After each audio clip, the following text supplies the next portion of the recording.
si ñëw bi nga ñëw seet si suma tabax gi kontaan naa ci trop. maa gën a kontaan bi ma ñëwee fekk sa tabax bi toll fii waaye nag man kontaanuma ci sama kër gi man. lu xew. ndax umpale wu loon ñoo bokkoon nekk Europe. dëgg la jamono yu ñu nekkee foofu yëpp man ak yow maa ngi am benn waay maa ngi ko yónnee xaalis bu bari pour mu sampal ma suma kër. te ba léegi tabax bi àggul fenn. te yow nga waxoon ma ne ma bi nga starté samp yàggul léegi nga toll fii foo jaar. li waral loolu nag mooy dama ànd ak waa Baluwo. kon su ma la déggee Baluwo dañuy yëngu ci samp kër tamit. ni ngay def nag yomb na da ngay log on to www.baluwo.com mun ngaa jënd ci ñoom ciment suuf banta weñ ba ci daaj yi nga xam ne di nga ko soxla lépp lu jëm ci wàllu samp rek mun nga koo am ci lu yomba ak Baluwo daal yaay dugal sa xaalis fi nga ko bugga amee ko ci ni nga ko buggee.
Juma Mubarak mbokk yi ñu ngi leen di nuyu beneen yoon fii ci Africa TV kon nuñ koy defee saa su ne bu waxtu bi jotee juróom-ñeenti waxtu jot na suñ maakaan ñu nuyu leen ziar leen bu baax fi ngeen mënta nekk ci suba si la ñu ngi leen di wax jërë ngeen jëf ci ànd bi ngeen di ànd ak ñun ñu dellusiwaat digtal leen li nga xamante ne mooy seen Good Morning Africa programme bi nga xamante ne da ngeen di baaxoo di ñu xaar bu waxtu bi jotee ñu ñëw waxtaan li nga xamante ne mooy suñuy xibaar yu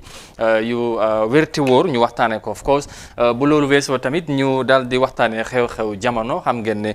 loolu ci la bokk ndax yëf yi moom mooy loolu jamono ji ñu ngi jàkkaarloo ak beneen mbir bi nga xamante ne tàmmuñ koo gis mooy xam ngeen ne mbas mi ak yu mel noonu jafe-jafe yi fu ne métti na lool waaye tamit sa yàlla baax na comme ni nga koy waxee saa su ne ñu wax leen jërë ngeen jëf ci noonu ñu dal di yegsi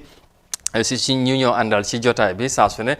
tey nag full crew bi yëpp ñoo teew incha allah ñu war a yaatal waxtaan bu baax a baax ci li nga xamante ne mooy ci yu ñooy ñëw waxtaan xam naa si yegg léegi-léegi waaye laata loolu ñu bàyyi Julde Ndiaye soirée ñu nuyu ko wax ko Juma Mubarak nuyu la bu baax a baax wax na naka suba si ñu bàyyi nga nuyoo ñuy seetaan. jërëjëf Amadou good morning di la wax yow tamit Juma Mubarak ak Modou Niang di ko nuyu bu baax a baax ak ñoo xam ne ñooñu safoo di àndaa ñun saa su ne rek si Good Morning Africa programme bi di leen wax ne Juma Mubarak ñu hope de ñu ngi laajte weda yéen ñëpp yéen a ngi fine tey Good Morning Africa programme bi moo nekk di week's ending edition of the Good Morning Africa programme comme nuñ ko dee baaxoo di defee saa su ne rek dañ di andi suñ studio stories yi plus newspaper review unfortunately tey newspaper review bi amul waaye du yàqa dara si suuf mi du yàqa dara si géew mi dañoo def ba mu baax incha allah dañooy tawi waxtaan bi yaatal ko incha allah ci loolu moo tax ñëpp teew ñu war ci wax lu bëri mun ña ñu nuyu la bu baax yow tamit wax la naka suba si teg ci tamit Juma Mubarak. waaw day loolu ko rek Juma Mubarak madame Soirée bonjour. bonjour. ça va. ça va bien merci. ok jërëjëf ndey ñuy seetaan Africa TV bi yëpp safoo ko nekk si réew mi ak si bitim réew ñoom ñëpp fu ñu mënta nekk ñu ngi leen di wax Juma Mubarak di leen wax dal leen jàmm seen programme Good Morning dellusiwaat neen fii comme ni ko Amadou waxee. nara ànd ak yéen si xibaar yu wér te wóor dina leen bàyyi ak Amadou mu tënk tey ponk yi ñu dana waxtaanee yaatal ko tey si àjjuma jile su ko defee Amadou léegi yaa ngi noonu.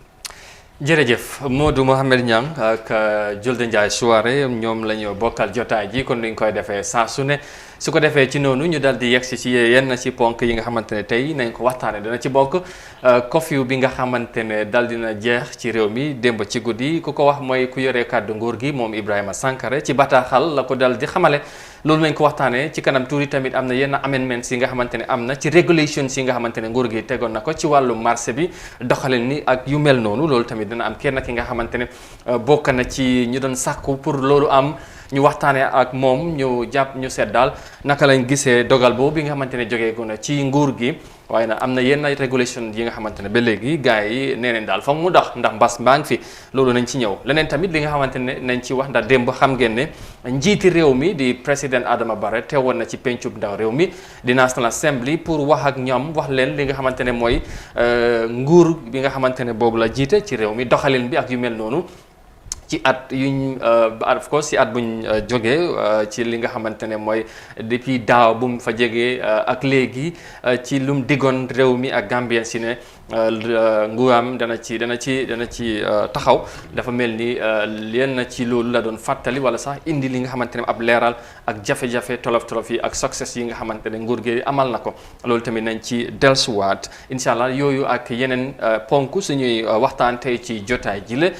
ñu dal di leen gërëmati bu baax ci ànd bi ngeen di ànd ak ñun saa su ne ci Good Morning programme bi fii ci Eye Africa TV. Well, viewers, once again, thank you very much for joining us wherever you might be watching right now, and we go straight to the first story of the program, and we are starting with matters of the nighttime curfew because the president Adama Barrow has relaxed the night curfew throughout the Gambia following the expiration of the state of the public emergency on Thursday night, according to a statement from office of the government spokesperson Ibrahima G. Sankare. However, market restrictions and public health regulations remain in force. Equally, all markets throughout the country, regardless of category of goods they sell, shall open from 6 a.m. to 6 p.m. daily to allow normal cleansing. Boutiques, food and non-essential vendors and supermarkets resume their normal business hours. However, the Public Health Dangerous Infectious Diseases Protection Regulation 2020 remains effective, and all non-essential public places remain temporarily closed, added the statement. Now, in this order, non-essential public places include bars and pubs, sit-in restaurants, cinemas and video clubs,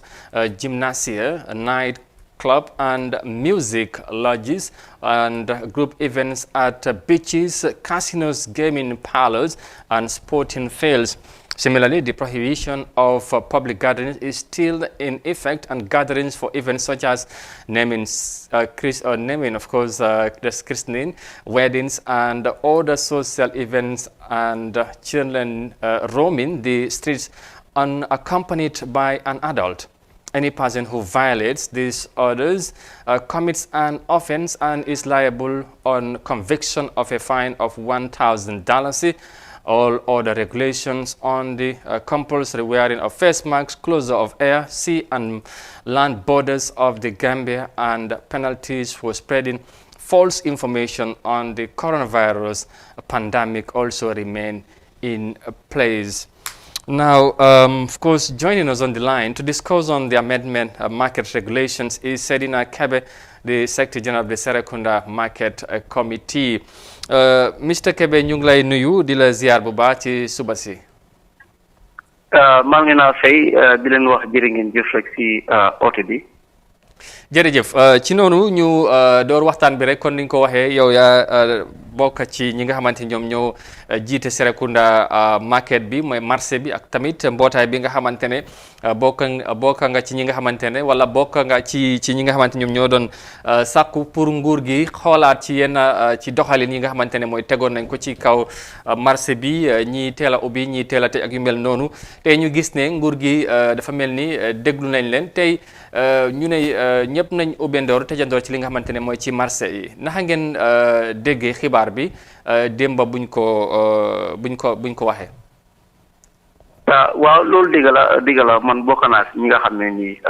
maanaam ñi doon dox mbir mi nga xam ne nii marché yi ñu ngi ko doon dunda. nekk secretary general Serekunda Market Committee ba pare nekk the second assistant or third secretary general of the Gambia Market Union. lii nag biñ ko doon dox nag si turi Gambia Market yëpp. ñu tuddee ko Gambia Market Union. ci lañ ko doon dox si kaw loolu yëg nañ ne government bi tontu nañ ñu si ñun naka lañ ko requesté woon. ak naka lañ ko buggee woon because ñun ñëpp nangu nañ ne feebar bi lu xew la. waaye digga dafa yaaga boo xam ne nii dafa jot nag pour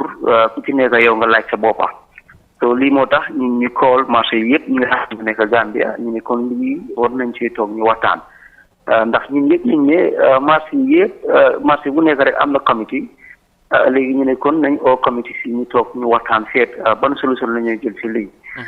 si kaw loolu bi loolu xewee ñu d'accord ne nañ ko def ci lañ bindee leetar toog lu yàgga di wuñ benn tontu si ñoom ñu def press conference Serekunda Market Committee njëkk na ñoo def press conference si problème bi bi loolu passé nag ci lañ oyaat Gambia Market Union committee si ñu toogaat ñu waxtaan ñu reach out the media houses ci la yàlla def ne daal digga government positionné ñu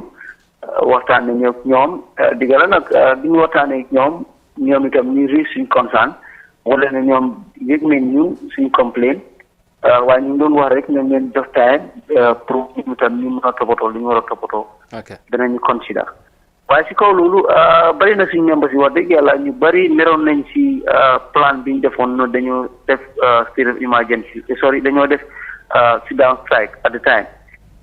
wax dëgg yàlla ñu condemn ko in a very situation boo xam ne is very very very critical ndax suñu ne ëllëg rek la nga decide ne daal léegi yow da nga condemn digga ñu bari suñu membres yi naxari woon nañ leen waaye ñun as a leader ñu gis ne daal Gambie ñu ko moom te ay kilifa suñ jógee ak seen jéego tànka ñu waxtaan ak yéen. waaw wax dëgg yàlla war nga leen a jox seen cër. ok waaw loolu am na solo yéen tey of course wax nga ne am na jamono bi nga xamante ne yaa ngi doon wax sit down strike yaa ngi doon dellu ci mbir mi bu mu dooree ak fi ñu toll nii tey ndax yéen décision bu mel ni ngeen doon séntu wala lii ngeen doon sàkku ci kilifa yi. waaw actually lii lañ doon sàkku and actually bi nga xam ne waxtaan nañ ba ñoom ñu joñu seen kaddu lii lañ gëmoon si ñoom xëy na nag réeroo amoon na rek comme ça bi ñu waxee ne Monday by 2 o'clock da ngeen am information boo xam ne na leen neex loolu nag mënutoon a xew waaye understand nañ tam ne yëfi government la duñ mën a jékki-jékki rek ne benn mbootaay na jóg rek ne na government def lii by force léegi loolu later on understand nañ ne loolu mënut a nekk ci lañ ne kon léegi nañ leen jox seen time na nag most of the members ñoom biñ ko understandee ñun noonu waaye ñun as an executive members te most of the executive members am nañ experience in leadership so ci lañ ne léegi daal nañ bàyyi gars yi rek ñuy wax li ñoo wax su ko defee ñun tam ñu xam liñ xam rek ko loolu nekkutoon loo xam ne diñ ko mën a wax si bi booloo ne plain lii ak lii moo war a xew because kenn xamut lan moo ñëw ëllëg kon mbir mi daal ñu ne nañ ko jox government bi daal ñu déglu leen ok léegi Mr Kebe of course wax nga ko li ngeen doon sàkku te am ngeen ko te tey fu mu nekk nii yow sax sa kàddu léegi ni yaa ngi doon wax ne mbas mi mu ngi fii tey yéen lan moo war a nekk seen taxawaay pour gis ne ngeen gën a gunge kilifa yi donte ne oyofal ne yéen na ci yi nga xamante ne mooy yi ñu tegoon ci kaw ñu nekk ci marché yi ak yeneen béréb yi ci biir réew mi pour nee nañ ba léegi am na yenn yi nga xamante ne mooy ay régulation wala ay doxalin yi nga xamante ne bëgg nañu am yu ci marché bi sol ay face masks bàyyante ay space raxasu bi ak yu mel noonu te ban taxawaay ngeen ci nar an pour gunge leen ci yu mel noonu. waaw loolu mu nekk laajte bu am solo I think ñun market yi nga xam ne ñoo nekk ci biir Gambie fii nii bi nga xam ne feebar bi door na ñu yëg ne lii mooy solution bi balaa face mask bi ñëw sax soo demee ci marché yi yëpp ñu bari ñu jënda ay sa siwo raxasukaay yi ay yi nga xam ne ñu nekk ci marché yi benn yi nga xam ne am nañ doole sax dañ jënda raxasukaay te ko seen bunti place yi social distance bi tam comme ni ma ko dee waxee rek usually daf dee xew nag ci marché yi waaye dafa am place yoo xam ne nii fa la gën a bare te boo xoolee ñooñu lañ bàyyi sax ñu ngi liggéey soo demee ci jaayukaay lekka bi ñuy jaay jën ak la jum foofu la gën a bare te ñu leen bàyyi ñu ngi doon liggéey nga ñëw ci kaw yoon bi lu mel ni laat Kombo Road boori jumaa yi Serekunda bi nga jëm ci boori guy gi foofu noonu yëpp li waxtu bi yëpp ñu ngi leen bàyyi ñu ngi toog di tejeloo waxtu ak police sax ñu ngi seen biir waaye biir marché bi internally ñoom amuñ problème bu noonu foog naa place bu toog surtout julli weer ko wala tabaski place boo toog keneen fi moo toog da ngeen a sori boo attene client benn yoon bala nga ko attene dafa yàgg waaye soole rek comme ça maa ngi all market committees ne nañ try rek ñu topp régulation bi raxasu bi face mask bi ñu make sure daal ñu maintain this public distance comme naka la ko Minister of Health recommendé. ok léegi pour balaa ñu laa bàyyi rek finally fu mu nekk nii nee nañ 60 suba ba 60 ngoon lañ leen jox léegi tamit da ngay gis ne teel a tëj mi ñëpp moom dañooy teel a xëy boobu nekk problème waaye boo teel a xëy teel a tëj bi pour wàcce bi léegi pour ñu respect time bi loolu tamit beneen affaire la foog ñu xaar ba police bi ñëw soog a leen di daxa ñu ngee ñëw yooyu jaxaso yu mel noonu tamit naka lañ koy moytoo kaddu bi mujj bi ci loolu balaa ñu lay bàyyi Mr Kebe. waaw jërëjëf si laajte boobu loolu lu am solo la ndax foog naa ne ñun ñëpp ñu bokk benn famille ñoo am benn façon jikko digga la comme suñu waxee time ñëpp dañu war a respect time because soo xoolee si office yi sax suñu waxee ne 6 la ñoo wàcca by 6:30 kenn ku nekk di nga di prepare pour mun a génn at 6 o'clock so loolu tam comme ni nga ko waxee rek dinañ ci try suñu jéego tànk nga xam ne duñ ci am benn difference with the police waaye itam ñu ngi wax fii rek ne police itam nañ di doxal loi bi si lu nga xam ne dafa fair because li tax may wax loolu recent rek bi ñu waxee ñi nañ ubbi 2 o'clock 6 ba 2 o'clock ñu ubbi 3 ba 7 o'clock am na time ñi nga xam ne ñu doon xëy ubbi dañ leen dee bàyyi ba after 3 ñu ngi ubbi te ñun li passé woon ci biir marché dañ amoon problème ak gars yi comme li nga laajte nii sax am suñu membre si ñu téye leen some minutes after 6 ñu ngi paak ñu téye leen yóbbu leen si police station bi ñun as leader bi ñu demee waxtaan ak di aussi li ñu waxoon rek mooy nañ make sure by 5:30 ñu commencé di close most of the market after bi ñu demee ñu ngi doon adhere with the rules waaye lu mujjee lii nii ñoom dafa mel ni li ñu doon wax sax loolu dañ ko mujjee sànni fale because lu mujjee ñu doon ubbi 6 o'clock war a tëj 2 o'clock dañ fa dee nekk ba after 3 soo am benn bés sax ñoom ñun seen boppam ñu ñëw si marché bi biti nga xam ne ñoo nekk si marché bi itself ñoom itam ñu dooroon di ubbi xëy na balaa 3 sax ñu ñëw attaque leen man ci laa oo kenn si ñoom wan leen ne dëgg foog naa ne ñun ñëpp ñu understand ne lii luwaa la waaye léegi-léegi tam ñu joxante cër because wala ñu mayante dara ndax li ngeen may ñii war ngeen ko war a may marché moo xam moom daal ak tranga waaye definitely he was very much comply ñu waa baax na léegi dañu naa dem ngeen waxtaan ak suñu boss ma ne ko waa baax na loolu dina am insha allah waaye comme niñ ko waxee rek nañ try daal ñu respect time bi ndax lii yëpp pour suñ bopp la daal I believe ne lii su xewutoon su doon feebar bi foog naa kenn amul right nit ñi ko waxtu bi ngaa tëj waxtu bi ngaa wàcc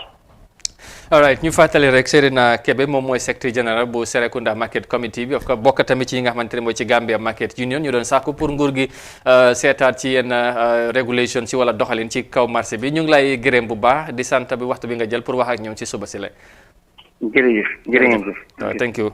mu ngi noonu kooku mooy Serena Kebe dégg ngeen kàddu yi Julde Bon Ñang ci ni mu ko waxee tey gis nañ ne nguur gi taxaw na curfew bi jeex na 21 days bi nga xamante ne démb ci guddi comme ni ñu ko waxee ñoom si la dal di jeex ci loolu gis nañ tamit ñu génnee si def ay amendement si doxalin marché bi ak yu mel noonu waaye tamit yenn doxalin ba léegi ñu ngi fii sol face mask yi ak yu mel noonu dajaloo gi ba léegi ñu ngi ko tere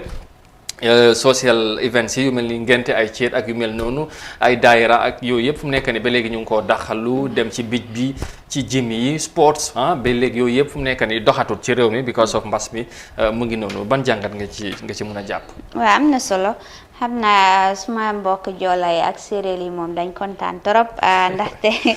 dañ mis génn si biti di def seen ataay yi ak yooyu noonu moo nekk night coffee bi moom léegi génn na fi for the meantime mu nekk loo xam ne dafa am solo trop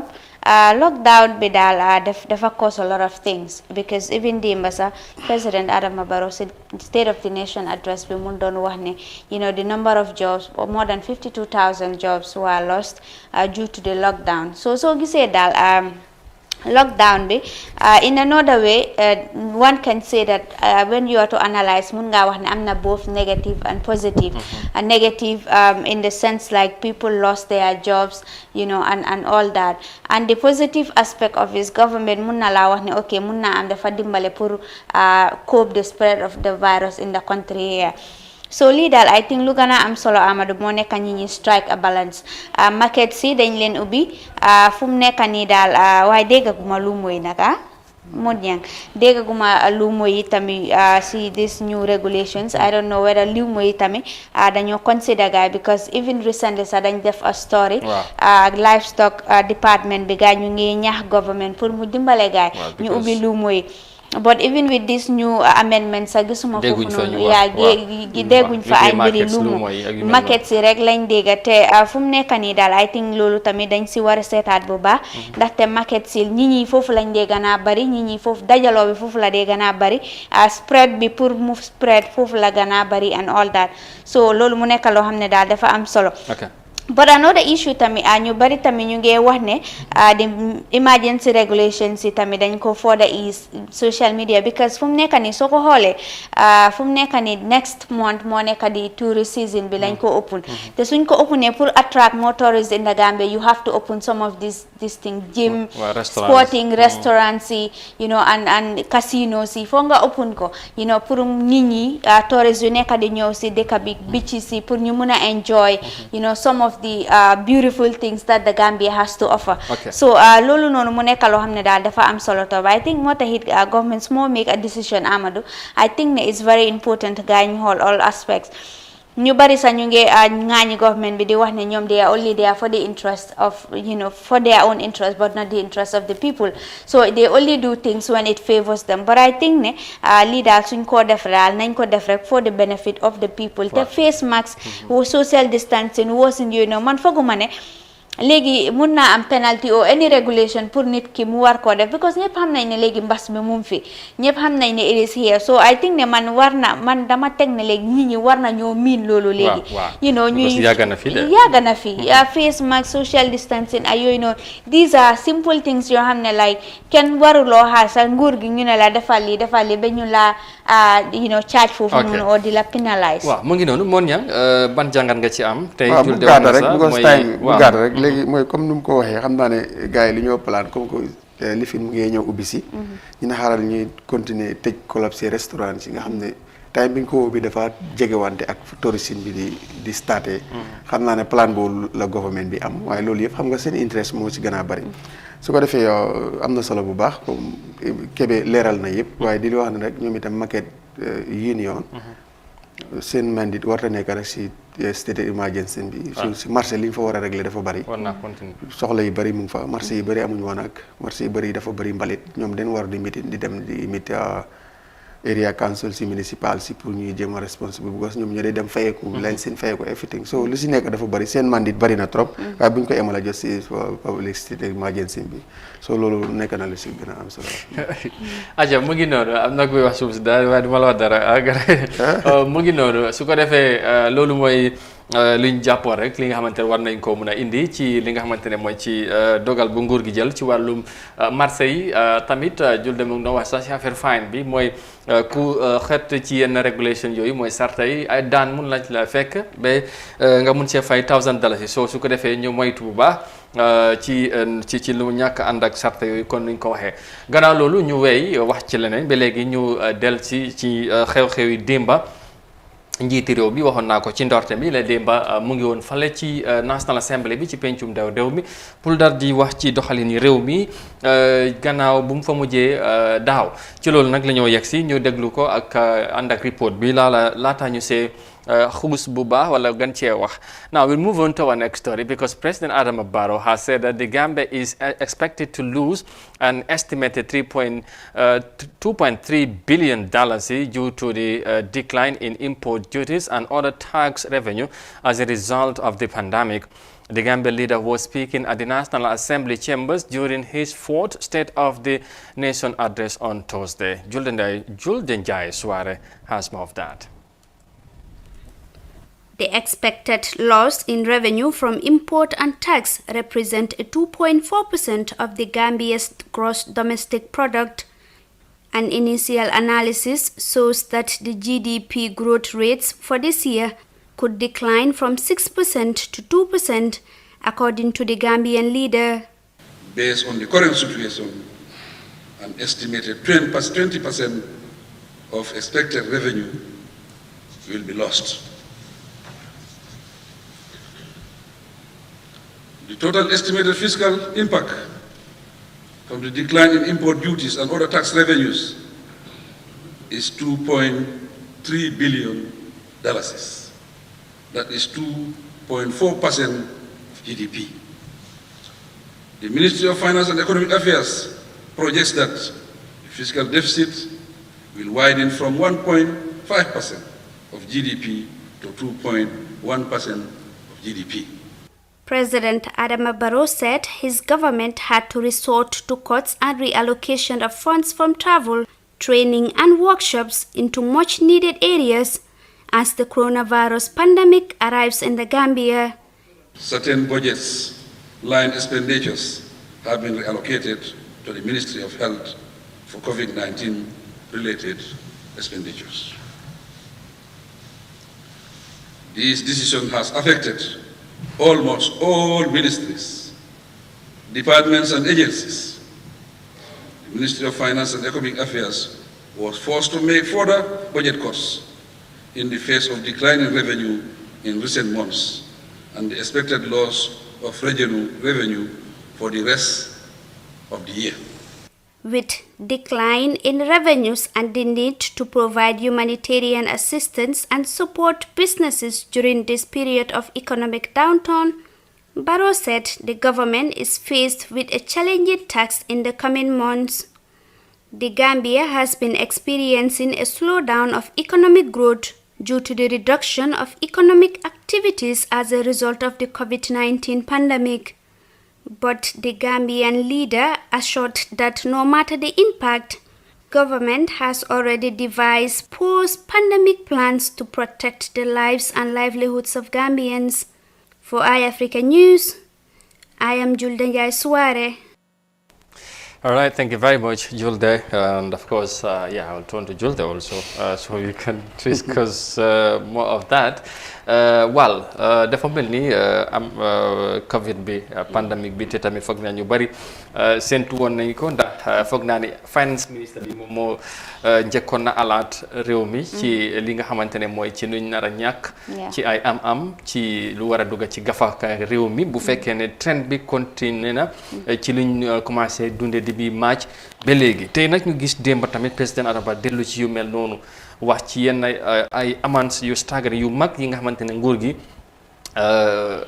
of course ñàkk na ko wala sax tamit mun na ko kon ne ñàkk ba léegi monsieur wax ay 20% bi nga xamante ne mooy revenue loss bi nga xamante ne loolu amagum na ci réew mi tey ban jàngat lañ ci mun a jàpp ci li nga xamante ne mooy ci figures yu mu joxe ak impact Covid ci doxalini réew mi ci économie bi ak yu mel noonu. Amadou dafa doy waar coronavirus bi moom fi lu ko gën a doyroo waar moo nekk ne fu mu nekk nii sax am na dégg la comme noo ko waxee finance minister bi waxoon na ko waaye fu mu nekk nii Barrow tamit lu mu nekk di wax it's 2.3 billion dollars Gambia lu moo lu si ay koom-koom mu nekk loo xam ne daal dafa doy waar torop I think ne fu mu nekk nii daal mbas bi daf ñu laal torop Amadou because and even the African Economic Outlook report sa mu ne Gambian economy bi dafa mun naa fall into a recession. I mean if dafa gën a nasax te lii su nasaxee man recovery bi loolu moo ma nekk di jaaxal fu mu nekk nii because fu mu nekk nii suñ fiscal deficit bi dafa bari boo xam ne ak suñ loan si dafa bari boo xam ne like to recover all that pour nga pay back all that is going to take time. Pour Gambia tamit recover economy bi it's going to be very very difficult but comme duñ ko waxee rek Barrow wax na si ay kàddu am ne moom government am bi no matter the condition no matter the situation government nguuri Gambia dañ am ay pexe yoo xam ne dañoo make sure ne ñu dimbale Gambien si seen dundin loolu mu nekk loo xam ne dafa am solo torop waaye ñu bari nag doguma la sax balaa ngay dem ci pexe yooyu ñu bari jàpp ne tamit xëy na dem ba waxul ci bu baax dafa ne nguur gi am na ay pexe yuñ lal waaye yan pexe la waroon ne ci ñu na gindi nit ñi Gambien seen xam nguur gi exact lii lañ nar a def boobaa buñ ci toll waaye def ne rek ay pexe am na ak yu mel ne waaye ba léegi am na lu des ci wax mi dafa mel. waaw xam nga lii problème ndox su tuuroo suuf bu tooy rek mooy des te ndox bu tuuru leen am léegi liñ doon xaar mooy lii fexe neen pour mu am askan bi mun a am xel bu dal ba ndox bu ñu yaakaar lu si bëri tuuru na naka la ñoo def ba am beneen ndox loolu dañ ko doon xaar pour mu indil ñu ko waaye am neen pexe mi rek naka la fan la ñoo gasee teen naka lañ koy gasee afta ñeneen root loolu yëpp daf ñu ko war a indil pour suñu xel mën a dal te loolu bor bu mu amee askan bi la loolu ñëwut mooy comme li nga wax noonu waaw dafa am solo trop point boobu noonu si Modou Niang ñu bëri daal ñu doon séntu moo nekk ne daal comme post COVID-19 pandemic bi xam nañ ne lay pandemic bi laal na all sectors laal na global economy bi laal na everything but now nit ñi luñ doon gana séntu moo nekk ne lan la ñu government of the Gambia amal post COVID-19 era mu nekk loo xam ne daal dafa am solo trop waaye unfortunately the president was not able to tell people what the government, the plans and the policies government has in place for the post COVID-19 pandemic te loolu noonu ñu bari tamit jàppane like maybe politics rek la wala dañ jàppane maybe nguuri Gambia dañ doon dalal xeli nit ñi rek dañ ko wax rek pour dalal xeli nit ñi waaye in nutshell like in reality amuñ benn plan pour ñu dimbale Gambien si in post COVID-19 pandemic te pandemic bi Amadou dafa doy waar government bi fu mu nekk nii I think fu mu nekk nii ne ñoom xam nañ lan moo nekk gaay seen problème te loolu noonu ñu ne to solve a problem you have to know what is the problem about or what it is all about so but I think the Gambia government bi mu xam nañ lan mooy léegi problème bi now the solution lies in them naka la ñoo defee yan jéego la ñoo def pour make sure ne ñu solve problème boobu boobu def maa dellu si rek ci Modou Niang li nga wax ndox bi tuuru na te dañu war a rootiwaat boobu nag da nga soxla baag ak yu mel noonu léegi nag loolu naka lañ ko amee ak nu ñoo fexee ba ñu am ndox bi nga xamante ne bu doyul sax waaye dina tax ne dalal xeli nit ñi ci loolu dafa am solo ndax ku ne xamoon na ne dina ci bokk ne président bi dana wax nit ñi ne impact économique bi li ko gën a laal mooy Covid bi loolu ñëpp ñu ngi ko doon séntu te nag ñëw wax na ko waaye bu mu ko waxee ba pare tamit comme na ko waxee waroon na cee teg leneen pour mu leeral tamit nit ñi ñu xam fan lañ jëm ëllëg bu boobaa buñ ci tolloo loo ci mën a waaw loolu dañ ko doon di xaar bu baax a baax ba pare itam ñu ngi ko doon xaar itam si affaire yi mbéy mi ak effort yi ñu si def yëpp kon mbéy mi mu ngi jëm si wàllu ñor yooyu yëpp si la bokk si dañ waroon a xaar bu béykat bi bay toog di xaar bu xoolee dugubam bi mu ngi ñor mu kontaan bu xool toolam bi mu ngi ñor bu lan la ko si government waajal mu ngi doon xaar loolu si jotaay bi bu gës lii at ba at la lépp la war a ëmb ku si nekk sa bunt bu nga nekkee da nga si am yaakaar ne war nga see déggee li nga xam ne ni yow sax da ngaa dóori pooc pour béykat bi lan leen ko waajal gerte bi si ñoree naka leen ko paree doxalalee ndax dañ ko war a jëndal good price because ñu ngi gis ne price yi government ni Gambia day def dañ ko fi dee romb dem jaay gerte bi Sénégal loolu is a logique si Gambia fii so loolu yëpp waroon nañ ko waajal ba tey government bi am na taxawaay bi am solo foog ñu waxal ko ko because try na si engrais bi ren government soo dem ren dem na fa jot neen ko yàlla def na jàmm bu baax a baax te ñu ñaan mu jeexee ko pour si mbéy mi mu ngi rafet bu nga xam ne waroon na joxaat béykat yi ak yaakaar bu nga xam ne ren seen gerte price bu baax dinañ ko jëndee te dañ leen a fekk foofu jënd ko te du am note du am dara fay leen seen xaalis est-ce que foog nga ne loolu dana yomb tamit xëj na pour yokk jënd bi ak njëg li parce que tey ñu ngi wax économie gi daan am bi wàññeeku na ci nguur gi xëj na ñu cee jàpp lu bari ci biti la doon jóge ñooñu sax ñooñu gën a sonn ci yëf yi tey bu fekkee ne bañ dem ba ñu toll fii te nawet bi sori macha allah gàncax gi comme noo ko waxee yaakaar am na waaye tey buñ demee ba toll fii te déggaguñ nguur ci wax ne est-ce que foogu na ba léegi ñu ngi lambaatu di seet fan lañ jëm ëllëg bu boobaa pour mun a jàppale baykat yi ndax ñoom ñoo gën a xam situation bi nu mel foofu te affaire yi dafay metti surtout ci période bu ñu nekk. istro moo mbéy mi waxoon na ne depuis starté ni mbas mi dañu wax ne fu ne nii opportunité bu ñu am yëpp dafa ñëw tombé nawet mu ngay ñëw tombé nawet bi passé nawet bi mu ngay ñëw plan de government la pour mbay mooy moteur yi développement engine la si développement yi réew boo gis sax mooy baag bon waaw ko war nañ ko bàyyi xel bu baax a baax su ko defee Abdou Diouf laa doon dégg la culture c'est le moteur de développement su ko defee nag loolu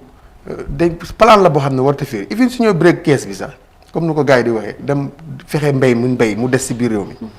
loolu dina bokk si liy dimbale économique rek mu téye ko parce que luñ bay dañ koy lekk waaye suñ daf-dafloo bañ génn ko jaay ko feneen dañoo am problème économie bi ñoo jooy dañu wax gën a am moo tax government bi war na am taxawaay bu dëgër wuti koppar yu mat even bu ñoo jaay dëkk bi sax ñu jëkko ko pour gis ne liñ bay li fi ñor bu mu fi génn su fi génnee Amadou we are facing a big problem. ok waaw loolu balaa ñoo kon ne ba te léegi nag bu price bi baaxul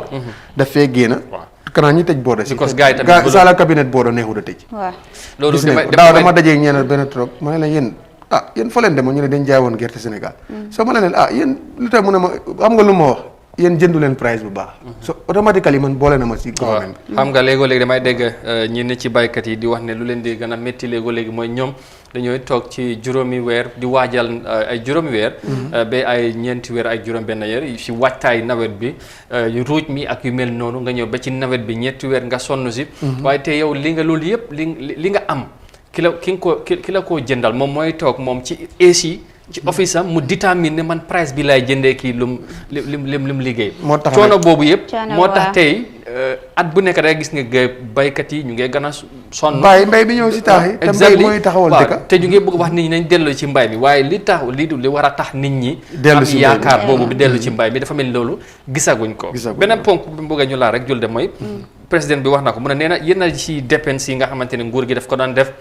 ay workshops ak ay yeneen mbir yi nga xamante ne yu dañ ko doon def dañ jël loolu tey jobbal ko ci Ministry of Health pour ñu mun a xeex mbas mi waaye yooyu yëpp tey tamit ñu bari jàpp ne donte ne amaana loolu am na waaye gis nañ ne léegi ñu bari jàpp ne ndimbal li ci wàllum health sector bi xalaat naa des surtout ci front line health workers yi ak yu mel noonu jafe-jafe yi ak yu ñu doon dégg ci jamono bu passé tey ak lu président bi wax démb ba tey lan lañ ci mun a écoué ci situation bi balance bi lan la. waaw am na solo Amadou lii daf ma fàttaleku sa yi fi 500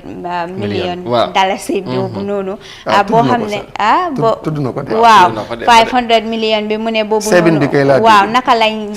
lañ loolu affecté the all other sectors in the government but at the end of the day tamit Amadou like lu gën a government dañ dee wax seen wax but 5 million dalasi bi wax na ne moom buñ ko waaye 500 million dollars rather buñ ko génnee dafa affect all other sectors of the government but what is the impact of that 500 million dollars ñu bari lu lañ nekk di laajte fu mu nekk ni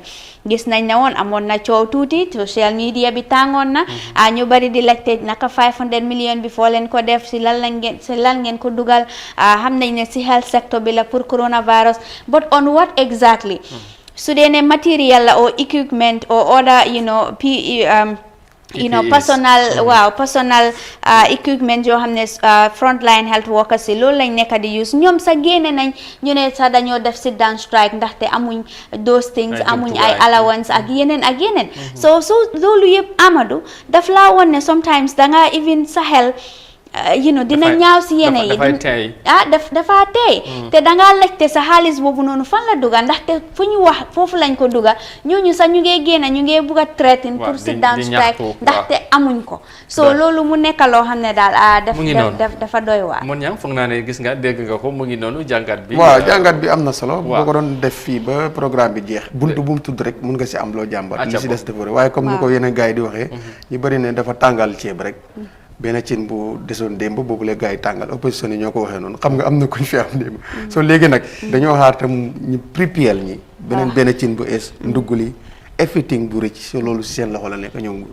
waaye nag ñu ne gars yi ñu ne askan bi ñu si bëri ñu ne waa ji dafa tàngal ceeb rek ceeb bi démb la ñuy tàngal rek teg te xam naa ne Amadou finally rek pour si man topic yi démba bi State of the Nation address Barrow bi mun nañ ko wax fii in the coming 2 weeks to jeex te xam naa ne dinañ involved you talk about other sectors wax nañ si agric bi tourism fisheries wax nañ so many youth sports all these things are sectors that are very important loo xam ne ñu bëri mun nañoo am lan lañ faa wax experts yu bëri ñu ñu fa andi very interesting analysis so dañoo discuss all these sectors daal absolutely ci loolu sax secteur yi ci benn bi nga xamante ne foofu la ñoo desandi sax ba léegi mooy wàllum education bi jàng bi ak jàngale bi ci réew mi démb waxoon na ci impact bi tamit laal na ci foog ñu des ci secteur boobu tamit pour ñu waxtaan ndax moom xam-xam jàng moom mooy doxal réew te gis nañ ne ren daanaka depuis mars wala avril ba léegi school si tëj nañ xale yi toog ci kër gi loolu nag président bi dellusiwaat na démb ba ci jafe-jafe yooyu we'll move on to our next story but stay with matters of the president's statement yesterday because when the Gambia reported its first case of the coronavirus in March, several emergency measures were taken by the Gambia government to halt its spread. These measures include the closure of all basic and secondary schools, and this has led to regrettable outcomes according to Gambian President Adama Barrow. Well, details of that in this report by Aissatou Tamba. During his fourth State of the Nation address at the National Assembly chambers on Thursday, President Adama Barrow said his government regrets that the national assessment exams for students in low grades could not be conducted this year due to the pandemic. More than 500,000 students were forced to stay at home and follow lessons on radios and TV stations. Despite this, President Barrow admitted that a significant time of contact hours with students have been lost. As we all know, schools were closed nationwide for months, which directly affected about 674,300 children. The loss of instructional hours arising from these threatens the attainment of the annual target of 880 hours of instruction time. We applaud the sector for intervening to keep the students at home and delivering lessons on radio, television, and other social media platforms. In particular, we commend the Ministry of Basic and Secondary Education, together with the Gambia Teachers Union and partners, for providing about 500 solar-powered transistor radio sets to deprived households in URR, CRR, LRR, and NBR. This has enabled children in those households to follow lessons delivered for them. Announcing new plans, the President, together with the ministry, is working to transform the higher education sector for the provision of high-quality education and training. In this regard, he said 4 new laws will be sent to the National Assembly for approval. These are the Gambia University of Science, Engineering and Technology Bill 2020, the National Accreditation and Quality Assurance Authority Bill 2020, the University of the Gambia Bill 2020, and the Gambia Institute for Public Administration and Management Bill 2020. These bills spell out arrangements to transform GTTI MDI into degree awarding institution. Through the arrangements, a variety of new courses will be offered. With TVET accorded more attention to address the skills gap within the Gambian workforce. The respective schools of the Gambia College will be indexed into the University of the Gambia, and teachers will be trained from diploma to higher levels.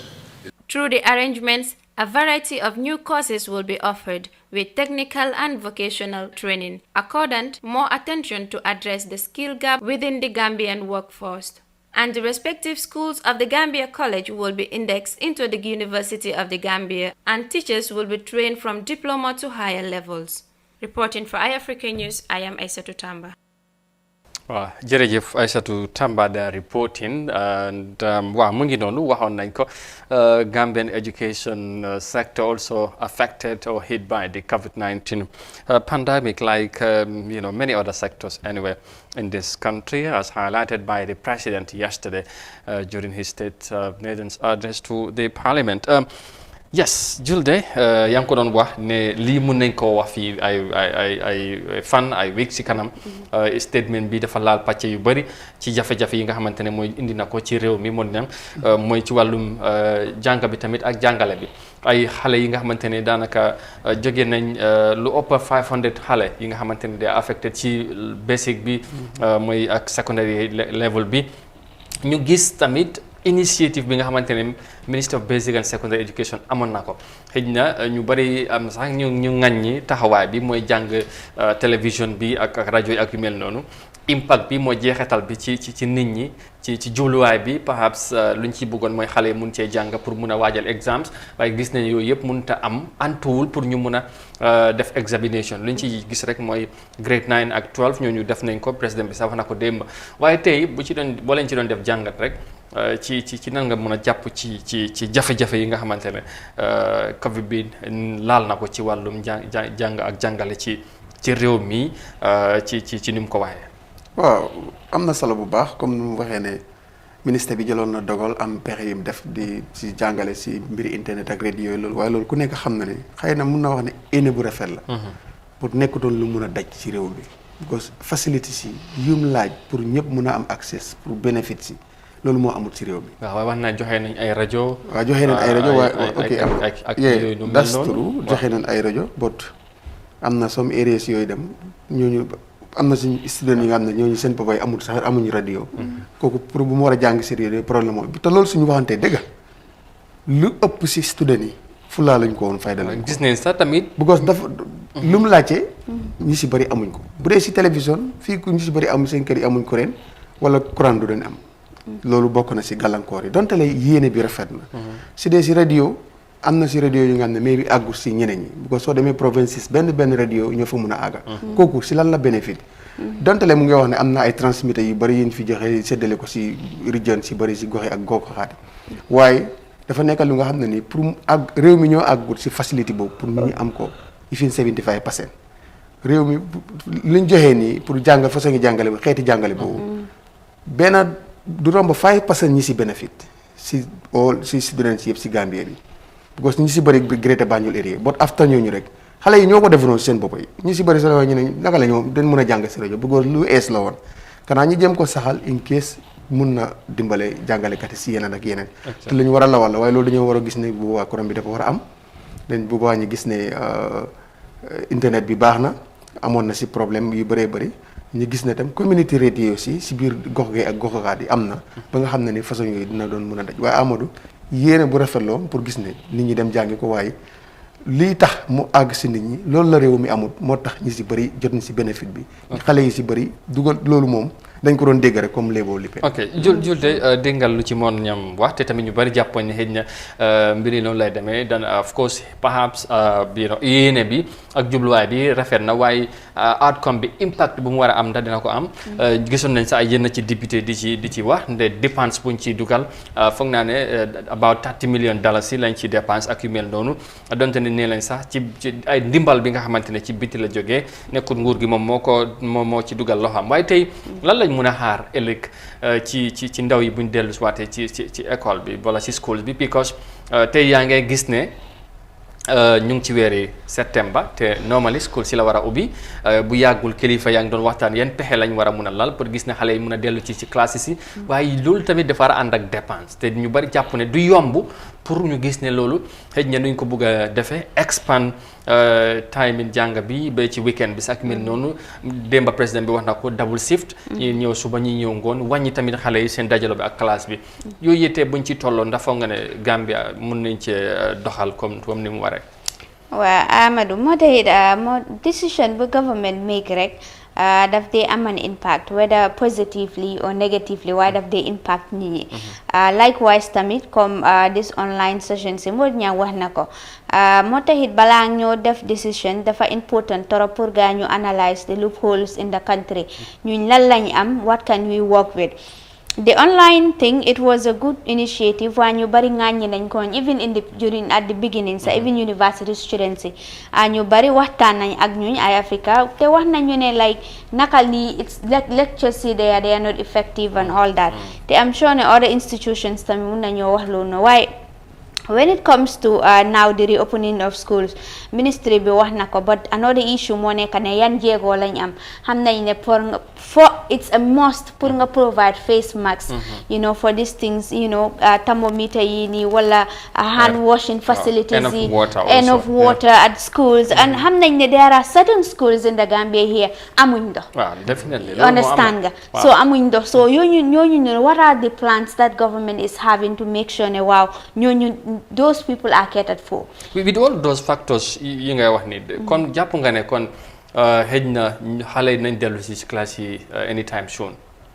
Well, do easy, Amadou, to be honest with you. It won't be easy, but tamit comme président bi si boppam wax na ko xale yi fuñ nekk nii luñ lose dafa bëri torop and fu mu nekk nii sax su dee ne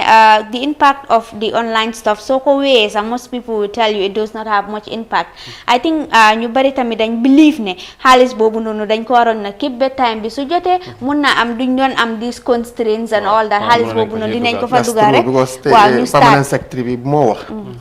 liñ bëgg a def ñemeñuñ ko bu ko dafa mel ni gis loo ñemewu du ko laalantu ni di ubbi bi gars yi ñemeñuñ ko bu ko matuwaay amut bëri bi bëri si gox yi ak gox-goxaan yi ndox problème la fa teen yi pompe yi bëri la school yi amoon paan na lijjantiwuñ ko yi si bëri yi yàqu ne noonu soo matuwaay yi si war amuñ ko te ñemewu ñoo ubbi school yi te loolu matut te comme loo wax ne xaalis yooyu si fekkoon ne mu ngi fi woon right now bu xam nga ne Amadou school yi si Gambie yëpp bu si ne nga war faa yóbbu buntu bu ne nga teg fa fu ñoo raxasu teg koy contrôle loolu te xamuloo kañ lay jeex sax loolu liggéey bu rëy la de liggéey bu xam naa li mbëri di bañ daal mooy année balance li mbëri di bañ benn mbër bëgg na def année balance mbër mu ne bëgg naa am combat wante suñ school bii suñ moytuwul loolu nañu si dal de si xale yi. waaw année balance dafa mel ni am na ba pare sax. because maaj bi léegi suñ moytuwul daal mu dal seriously but what is important is ñëpp àndaan nañ ne school si dañ war a ubbi pandemic bi moom fii ba yan jéego la government jéego yooyu nag ayoro mooy problème yi jéego yi dafa ànd ak koppar. waaw because am na yeneen réew yi fii ñu ubbi woon school par exemple réew yi ñu ëppat doole ay ñoom France ñoom Spain waaye tey dellusi woon ci gannaaw because dañ ubbi ba pare mbas mi jógaat so they were forced to retreat and retract pour jëlaat yeneen measures dellu xale yi teg leen ci nga face masque moo si gën a ndaw ku ne mën na koo jëndal sa xale bot nag school bi dafa war a am raxasookaay war ne am yu ñoo raay si suñu loxo yooyu noonu loolu kan moo koo jënd hand sanitizer kan mooy toog di monitor ko da nga koo fay pour mu toog di monitor xale bu ñëw raxasu ku génn raxasu loolu rek justice la boo xam ne nii kooko tegal sax du ko mun a doxal so problème si dafa bëri li si tegee li si gàllankoor yi si ne dafa bëri moo tax ñoom wax nañ ko de waaye dañ mel ni dañ gis gaynde gu toog rek ñu yurndu ko rek dëppaat because óoluwuñ gaynde gi ndax te mu ngee nelaw óoluwuñ dina yeewu waaw loolu mooy problème li si laxasu moo bëri du covid bi sax jaaxalul leen si waaye matuwaay moo nekk seen main problème dafa laaj dépense bu nga xam ne ñoom liñ si amoon dépense nañ ko bu yàgga mu ngi noonu loolu mooy mbir mi daal comme ni ngeen ko waxee su ko defee dañooy continuer jeexale ko wax ci wàllum security ay wàllum of course instability bi nga xamante ne West Africa jamono bi ñu bari jàpp ne daal ñu ngi koy dundaat te tamit waaw jafe-jafe ci wàllum jàmm ji ak yu mel noonu bari na ci yenn réew yi nga xamante ñu ngi jànkuwanteel ak ay jafe-jafe mu yàggul Mali moo ci mujj waaye ñu yegsi si xibaar boobu rek boobu la ñëw jeexale jotaay ji tey ci suba si la we'll move on to our last story this morning because millions of people in West Africa have been displaced due to the jihadist insurgency in the sub-region, causing one of the biggest humanitarian crises in the world. Experts say the United Nations needs to strategize its operations in a bid to bring stability in the region. The UN currently have about 7 peacekeeping missions in Africa with more than 10,000 troops in Mali. Here are more details of that in this report. Perhaps nowhere on the continent is as challenged in terms of security as West Africa. From Nigeria to Chad, Mali to Burkina Faso, the region is struggling to contain a jihadist insurgency that over the past decade has displaced millions of people and triggered one of the biggest humanitarian crises in the world, which the UN is struggling to address. And this is despite the presence of over 10,000 UN troops in Mali alone. Experts say the UN needs to re-strategize and deepen its intervention efforts to bring lasting peace to the region. It is really the question of calibrating the intervention to make it inclusive, to make it more effective, and then bring in some innovative ideas and creativity to make sure that whenever they go, they will be able to make an impact, make a difference by bringing about stability and peace. The UN is currently running at least 7 peacekeeping operations across Africa and several humanitarian missions under the UN Refugee Agency. I think Mali should be should seize the attention, and then how do they also support other stakeholders in West Africa to make sure that there is peace. There are election issues. The UN has a Department of Political Affairs and Peace and Security. They'll have to look at it. There are elections coming up in about 5 countries, in Ghana, Cote d'Ivoire, in Guinea, Burkina Faso, and in Niger. So there has to be, even though UN does not provide election observers, but there are other areas that they can assist. The UN has a significant presence on the continent, and there's still more that can be done. But funding has been a big challenge in executing projects in Africa. waaw mu ngi noonu ñu dellusi ci li nga xamante ne mooy ci ni ngeen ko gisee noonu julde affaire yi doy na waar de mon ñam suñ sub-région bi West Africa te boo xoolee bu yàggul Mali la waaye balaa Mali nga wax Nigeria gis nañ nga gis Tchad Soudan yooyu si ne sax Soudan sori na waaye Tchad ak ay Niger tey bu mujjut ñu ngi wax Mali tey nga gis ne ñu experts yi jàpp ne tey Mali kese ñu ngi am lu ëpp 10,000 UN yi nga xamante ne waxuma la AU de wala ECOWAS waaye UN ñoo moo ak fa yónni seen soldat waaw yow si AU bi la bokk so waaw yëpp si UN bi la waaw UN si la bokk over 10,000 troupes ñu ngi Mali te xoolal lu fa nekk te waxuloo ECOWAS waxuloo AU ak yeneen ndimbal yi nga xamante ne ñu ngi fa waxul laalaguloo Niger laalaguloo Tchad ak Nigeria gis nañ Boko Haram bi lu mu fay def problème bi lan la Amadou problème yi Africa I think fu mu nekk nii ñun sax xamuñ lan moo nekk problème bi because dañoo wax terrorist attacks here and there but at the end of the day terrorist attacks yooyu noonu sax su moo happunta like let's take for example what happened in Libya ñu bari ñu ne it's about dañ bëggoon na génne di sitting leader dictatorship democracy and all that depuis kii mu jógee foofu Gaddafi what happened in Libya fu mu nekk nii it's like a terrorist zone ku la neex rek loolu ngay def te fu mu nekk nii what is funny is all these international communities dañoo groupe foofu noonu all in the name of humanitarian assistance to help but the impact of it maintaining peace dangaa gis peace deals yi defal yi every time negotiations here and there why it's like something it's dafa mel ni am na ñuy jàpp ne sax am na ñu nekk ci gannaaw interest bi am na ñu nekk ci gannaaw loolu moo ñu rey nag dafa am ku nga xam ne moo ñu ëpp doole man ñi ba pare soxla lu ñu am ñun lu ñu am mënuñ ko fexe mënuñ ko defar ko ba jëriñoo ko ñooñu nag ñoo topp suñu gannaaw ñooy problème mooy tubaab bi te ñooñu ëpp doole ñooñu moom loolu la yàlla dogal te ñu bari sax ñu ngi wax ne ñoom dañ dee nekk si biti di wax ne ñu dimbale si biti di fay safara bi waaye si biir français yi li leen teg Mali seen interest la am na beneen affaire bu nga xam ne ni ñoom dañ ko dee liggéey loolu Mali ak Niger leen ko dee jëlee so moo tax ñu ngi ñëw li leen tax a toog Mali it's not nekkul interest yi Mali pour jàmmoo fa ñaata soldier ñoo fa nekk te ba léegi Mali mu ngi am attaque ñaata troupe ba léegi Mali ku dee di fa am te ñoom seen soldat sax ñu ngi dee Mali waaye ba léegi ñu ba léegi dañoo bugga so loolu da ngaa gis ne loolu du interest yi dëkk boobu moo tax ñoom am na lu leen fa teg te loolu leer na lan mooy problème because waaye tamit jàppaloo ñu bari jàpp ne problème bi mooy ñun suñu leadership mooy problème ñu jiite ñooñu problème bi bugg a nguur tamit bugg a interest tey da ngay gis kuy ŋaññi tubaab bi nii ñu ngi bugg a ñëw Afrique jaay ñu nanga waaye soo demee ba toog nga toog a ñoom nga jàkkaarloo ak ñoom sa waxin ak sa doxalin yi dafay ci te soo fekkee boolewuleen si sa programme yow li ngay am ak yow sa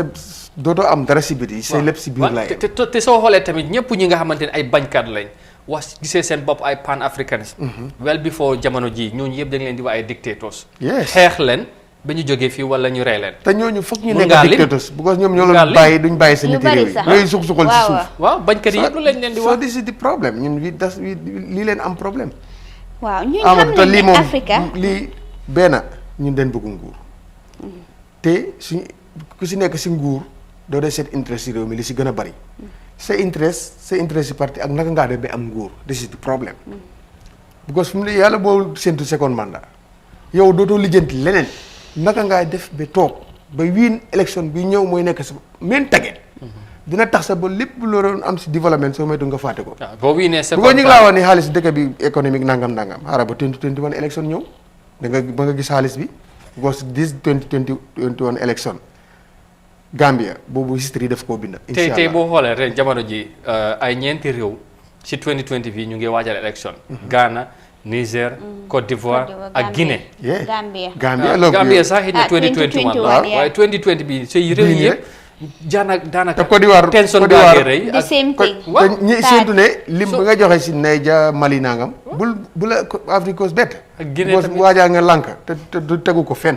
Guinée moom kooku moom moo gën a ëppal. time bi jeex na. waaw Guinée moom kooku ñooñu ñëpp taat troisième mandat. waaw troisième mandat c'est pas normal amul. te